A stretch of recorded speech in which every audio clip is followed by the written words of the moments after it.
नमस्ते छात्राओं। आज हम पढ़ने जा रहे हैं भारत महिमा। यह कविता, इसके कवि है जयशंकर प्रसाद जी। पद्य संबंधी जानकारी। प्रस्तुत कविता में कवि ने अपने देश के गौरवशाली अतीत का सजीव वर्णन किया है। कवि का कहना है कि हमें अपने देश पर गर्व करते हुए उसके प्रति अपना सर्वस्व न्यौछावर करने के लिए हमेशा तत्पर रहना चाहिए।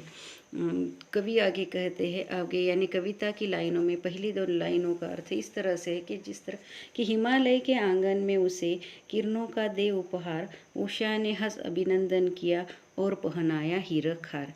इन दो लाइनों का अर्थ इस तरह का है कि हिमालय यहाँ अपने भारत देश का सबसे चोटी का पर्वत है और यह सबसे पहले सूरज की किरणें उसी पर गिरती है और उस गिरने वाली किरणों का स्वागत उषा यानी उषा का अर्थ है सुबह, सुबह यानी उषा, उन किरणों का स्वागत सबसे पहले उनको यानी किरणों को हीरो का हार पहनाकर स्वागत करती है। हिमालय के आंगन में किरणों का दे उपहार, उषा ने हंस अभिनंदन, अभिनंदन यानी स्वागत करना, और पहनाया हीरक हार, हीरक यानी हीरो का हार। आगे की लाइन है, जगे हम लगे जगाने विश्व, लोक में फैला फिर अलोक, व्यमतम पुंज हुआ तब नष्ट, अखिल संस्कृति हो उठी अशोक। यहाँ यह जो लाइन है इसका अर्थ इस तरह की कि जगे हम यानी हम सबसे पहले दुनिया में भारत देश के लोगों को ही ज्ञान प्राप्त हुआ और हमें जब यह ज्ञान मिला तो वह हमने पूरे विश्व में फैलाया। लगे जगाने विश्व यानी हमें जो ज्ञान प्राप्त हुआ वो हम सब विश्व में बांटने लगे। लोक में फैला फिर अलोक, अलोक का अर्थ है प्रकाश। लोक, लोक यानी जग यानी विश्व, लोक में फैला फिर अलोक, इसका अर्थ है कि जिस ज्ञान को हमने विश्व में बांटा तो उस ज्ञान बांटने से पूरी दुनिया में उसका आलोक हुआ यानी प्रकाश प्राप्त हुआ। व्यमतम पुंज हुआ तब नष्ट, व्यमतम यानी आकाश में जो घना बादल छाया हुआ था अज्ञान का, वह ज्ञान देकर हमने वह अज्ञान पूरी तरह से दुनिया से हटा दिया। यानी व्यमतम पुंज हुआ तब नष्ट यानी जो भी काले बादल थे अज्ञान के वह दूर हो गए। अखिल संस्कृति हो उठी अशोक, और इसी कारण पूरी संस्कृति, पूरी दुनिया, पूरा विश्व शोक रहित हो गए यानी दुख से दूर हुए, काले बादल उस पर से निकल गए। यह दो लाइनों का अर्थ है। आगे यानी तीसरा पैराग्राफ जो है देखिए उसे, विमल वाणी ने वीणा ली, कमल कोमल कर में सप्रीत, सप्त स्वर सप्त सिंधु में उठे, छिड़ा तब मधुर साम संगीत। इन दो लाइनों का अर्थ इस तरह से है, विमल, विमल किसे कहा जाता है तो विमल यानी सरस्वती।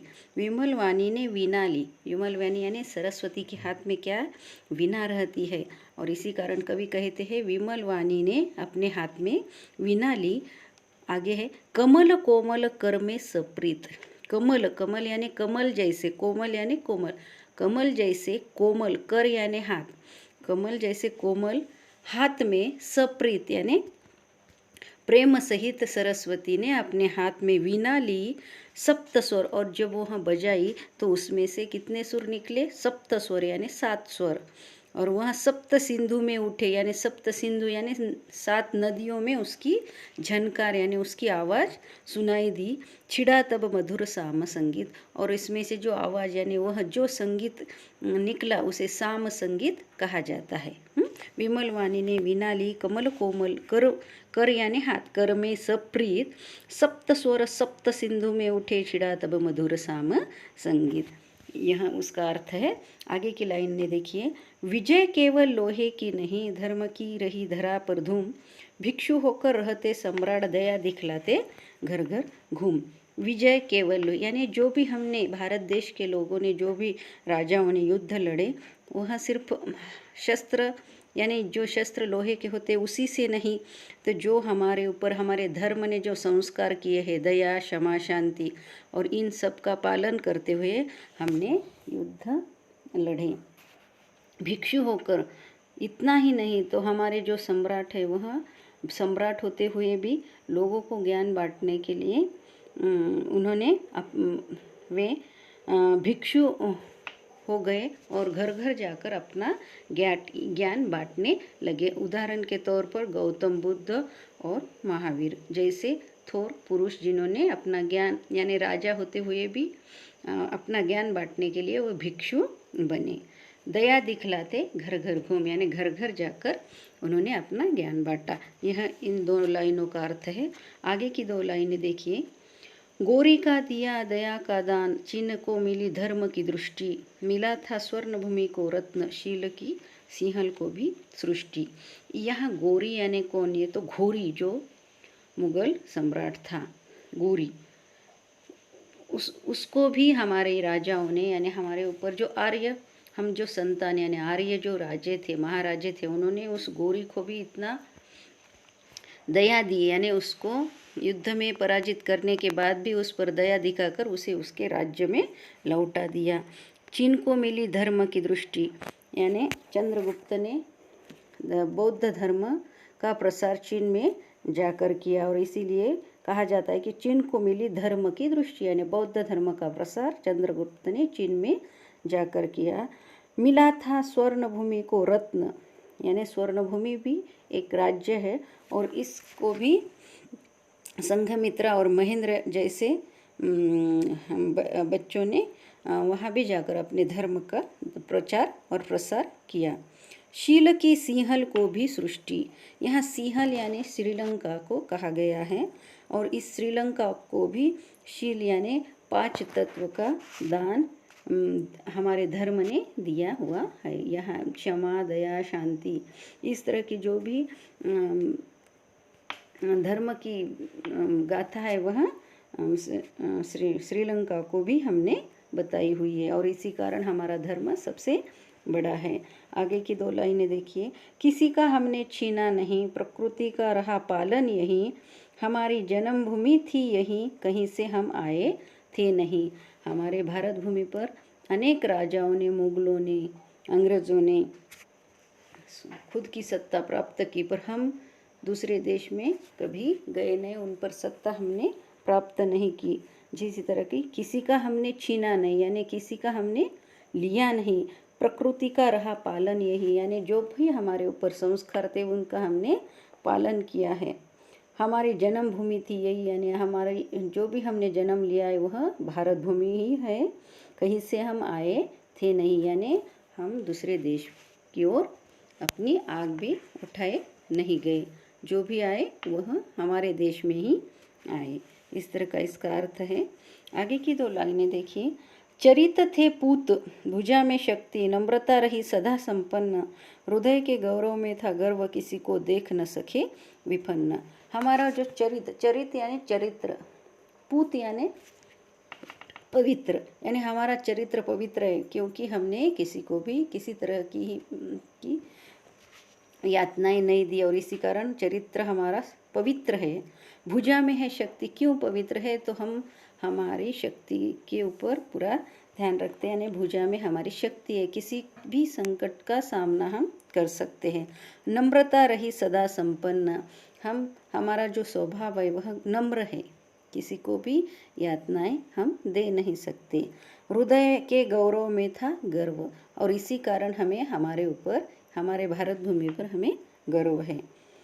किसी को देख न सके विपन्न, हमारा मन जो है वह किसी का भी दुख नहीं देख पाते, उसके दुख में हम शामिल हो जाते। विपन्न का अर्थ यहाँ गरीब है। यह 2 लाइनों का अर्थ था। अब आगे की लाइनें देखिए। हमारे संचय में था दान, अतिथि थे सदा हमारे देव, वचन में सत्य, हृदय में तेज, प्रतिज्ञा में रहती थी टेव। हमारे संचय यानी हमारे पास जो भी दान था यानी जो हमारे पास धन दौलत थी वह हम हमारे यहाँ हमारे देश में कोई भी अगर आ जाए, अतिथि यानी यहाँ मेहमान है अर्थ, अतिथि यहाँ अतिथि हमारे लिए कोई भी आओ, वह किसी तरह का भी अतिथि अगर हमारे द्वार पर खड़ा हो जाए तो हम उसका स्वागत ही करते हैं यानी उसी तरह के हमारे ऊपर संस्कार है। हमारे संचय में था दान, अतिथि थे सदा हमारे लिए देव यानी अतिथि देवो भव। वचन में सत्य, हम जो भी वचन देते हैं वह सत्य, उसके लिए हम हम हमारी जान भी दे सकते हैं। यानी वचन में सत्य, हृदय में तेज, यानी हम कभी झूठ नहीं बोलते। प्रतिज्ञा में रहती टेव, यानी जो भी हम प्रतिज्ञा लेते हैं उसे पूरा करने के लिए हम हमारी जान भी दे सकते हैं। यही भारत भूमि के लोगों का कर्तव्य है। आगे की 2 लाइनें देखिए। वही है रक्त, वही है देश, वही साहस है, वैसा है ज्ञान, वही है शांति, वही है शक्ति, वही हम दिव्य आर्य संतान। यह 2 लाइनें हैं, उसका अर्थ इस तरह से कि वही है रक्त, यानी भारत भूमि के आर्य संतानों में जो रक्त है वह आज भी हमारे शरीर में दौड़ रहा है। वही देश है, यानी पहले जो भारत भूमि थी वही आज भी है। वही हमारे में साहस है, वैसा ही ज्ञान हमारे पास है। वही शांति है, वही शक्ति है, वही हम दिव्य आर्य संतान।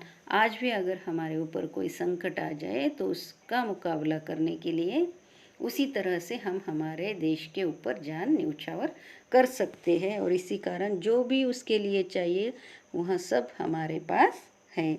वही है रक्त, वही है देश, वही साहस, वैसा ज्ञान, वही है शांति, वही है शक्ति, वही हम दिव्य आर्य संतान। यह इस 2 लाइनों का अर्थ था। अब है जिए तो सदा इसी के लिए, यही अभिमान रहे, यह हर्ष, निछावर कर दे हम सर्वस्व, हमारा प्यारा भारत वर्ष।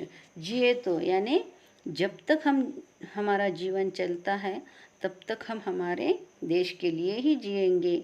यही हमारे लिए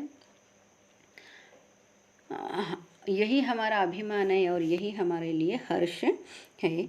निछावर कर दे हम सर्वस्व, कहीं अगर संकट की घड़ी आए जो हम हमारी जान भी उसके लिए दे सकते हैं। और इसी कारण यह हमारा भारत प्यारा भारत है।